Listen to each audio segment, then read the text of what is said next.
Susan Lutter retired at an early age from a high-powered Silicon Valley advertising career. So how did she get to volunteering full-time for apes in Africa? It all began with the introduction to a very special, one might even say superhuman, friend. While the skills she used in her previous profession are proving a surprisingly good fit in this new endeavor, she's also discovering the utterly unexpected about Africa, its animals, its people, and herself. Susan, you went from advertising to apes. How did that happen? Connect the dots for me, if you will. Doesn't it always, right? It's sort of like solving puzzles. You know, in advertising, you're figuring out the parts and the pieces and the people to get something done, to get a product launched or a company launched. And I like that. And then I found a puzzle that really needed to be solved and that deserves to be solved. We're running out of gorillas.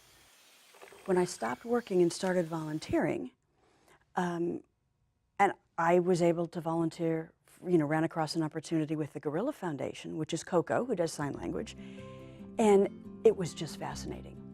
Going to work with Koko was probably the most stunning thing I'd ever done. It was completely different. It was fascinating work. I never would have thought that would have happened to me. And it's 12 miles from my house. I mean, who gets an opportunity to do something like that? It's just fascinating to learn about gorillas. Just watching her, she's funny. She makes bad comments if she doesn't like something. She teases. And she knew I didn't know sign language very well. Most of the people who work with her are very fluent. And when they speak sign to each other, it's a blur. If she wanted me to do something, she would sign very slowly and very large in exaggerated gestures. Funny. And then look at me as if to say, do you understand now? I mean, I didn't spend full time with her, but I got some glimpses into a very interesting personality. While working with Koko, Susan learned about primate projects in Africa and soon found herself in Cameroon, volunteering for Ape Action Africa. Ape Action Africa is what we call a conservation sanctuary. So we have two key roles in terms of conservation. The first is we make sure those rare survivors of disappearing species do survive. We have more than 250 gorillas, chimpanzees, endangered monkeys who live in health and safety under our protection in the forest. So that's one role. But that doesn't solve the problem. I mean, we need to save these individuals, but the real key role is working with everyone from the national government to the local communities to protect the forest and protect the wild. I expected to be amazed by the animals when I got there, and I was. I mean, they really, really are amazing. What I wasn't prepared for was to be blown away by the people. The people who are taking care of the animals, the people who are working with the villages, the communities nearby.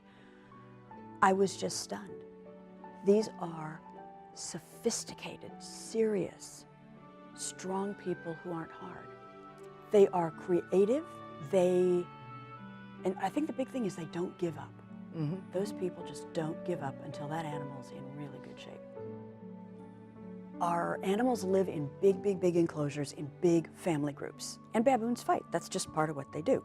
They have big teeth, and in one case a baboon was literally slit open across his entire torso.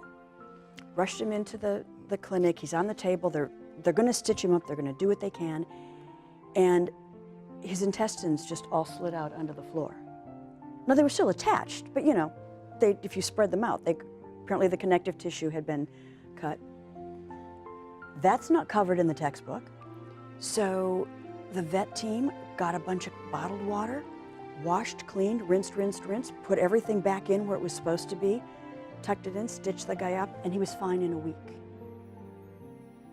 Doesn't your organization have the best survival rate in Africa? Tell me, how do you do that?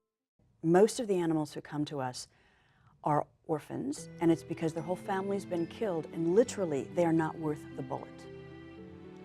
So when we get to somebody, they're not just injured, They're probably have disease and they're hungry and thirsty and all those things. So they need medical intervention and they need long-term psychological recovery.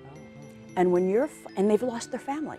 And babies stay on their mother for up to 3 years, literally on their mother full time. So you walk around the sanctuary, and so we have to, if we don't address that need, we'll lose them. So you'll see, if you're being the foster parent, you don't actually care for the baby, you wear them. You'll see people walking around with wheelbarrows with 2 or 3 chimpanzees or gorilla babies hanging on them because they would be hanging on their mother. And that's the psychological, that's the social. Susan quickly discovered the importance of the local villages and expanded her work to helping them, raising funds for supplies and assistance, which has opened her eyes to a whole new view of the world. I'm still amazed by these people and how much they can do without all the fancy, shiny trappings that we have here. And this is where, you know, for people from here, and we're the ones who can help them with a lot of what they need, I'd love to be able to bridge that gap.